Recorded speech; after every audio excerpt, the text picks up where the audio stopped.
معلش استعجل والله. دقيقة من وقتك يا بعدين. امورنا صح امورنا. عايزك بس تشمنا دي كده معلش.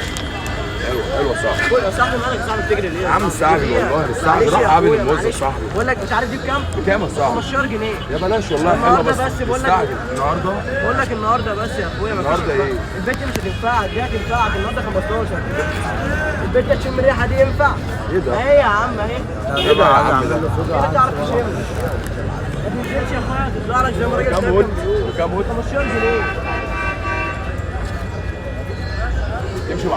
خلي يا عم عنك. تمشي ب 10؟ خلي عنك والله لو معكش خلاص. خدها وامشي عشان انت اسلوبك حلو وبياع مميز الصراحه ولقيتك سيلز شاطر. يا عم الاجل الكيلو بتاعتك دي الاثنين دول اي حد يجي ب 30 جنيه. بقول لك على حاجه الاربعه ب 50 جنيه. يلا يا عم خلي الغلابه تشم بقى. خلي الغلابه تخرج. صاحبي انت عاقل؟ يا عم انا عاقل يا عم انا بقول لك اهو الاربعه من دول ب 50 جنيه. صاحبي انت فاهم بتقول ايه؟ حول الله يا رب. بقول لك الاربعه من دول وروح خلي البنات تشم يا عم. 50 جنيه زي دي؟ 50 جنيه تعدي البنت تشم لك هات تديلك على طول. هات اربعه. هات الاربعه يا اخويا. عارف انا خدت منك ليه؟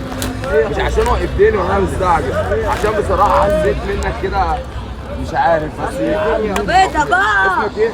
احمد جمال. منين؟ من حدائق اكتوبر مساكن بقى. احسن ناس تعالى يا صاحبي. اخويا هناك وعامل لك عروض احسن. احسن ناس صاحبي.